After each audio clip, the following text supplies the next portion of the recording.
agricole et viticole.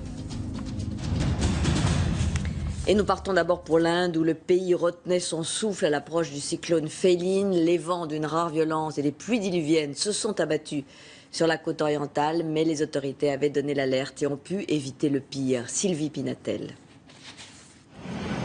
Une ville désertée de ses habitants, soumise au cyclone. C'est la capitale de l'état d'Odisha, le plus touché par les vents qui ont fait au moins 10 victimes, soufflant la nuit dernière jusqu'à 200 km/h.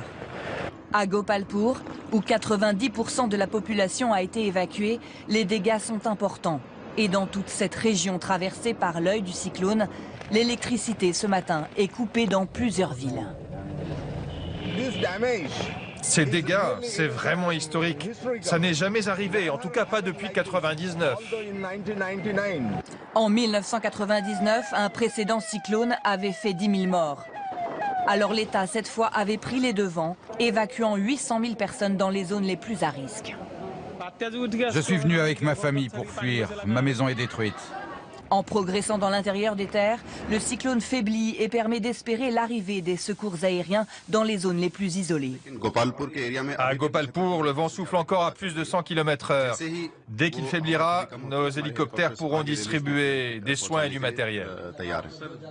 Ce cyclone est finalement classé en catégorie 4 et non 5 comme prévu, mais les autorités restent vigilantes en raison des risques d'inondation. Et nous retrouvons notre correspondant à New Delhi, Louis Milano-Dupont. Louis, le cyclone a fait une dizaine de victimes, on l'a dit. Le bilan aurait pu être beaucoup plus lourd. Il faut dire que les autorités avaient pris des mesures de grande ampleur pour éviter la catastrophe.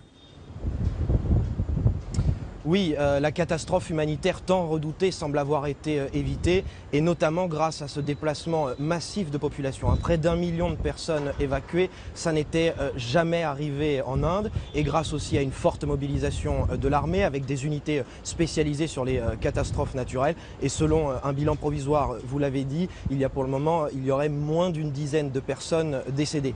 Mais pour les habitants de l'Odisha et de l'Andhra Pradesh, la nuit a été évidemment très difficile. Les gens se sont barricadés dans les bâtiments publics, les écoles, les temples, tout simplement parce que ce sont les bâtiments les plus solides dans des régions où les habitations, les maisons sont fragiles, car les dégâts matériels sont évidemment très importants. Et là, le bilan pour les gens qui vont commencer à rentrer chez eux s'annonce très difficile. Merci beaucoup Louis Milano-Dupont en direct de New Delhi. Toujours à l'étranger, de nouvelles images des opérations de sauvetage qui ont été menées vendredi et hier au large de Malte. Après, ici des images donc tournées vendredi, après le naufrage d'un bateau de migrants. Elles nous viennent de la marine nationale italienne. Rappelons que ce nouveau drame a fait une trentaine de victimes, mais les militaires ont pu sauver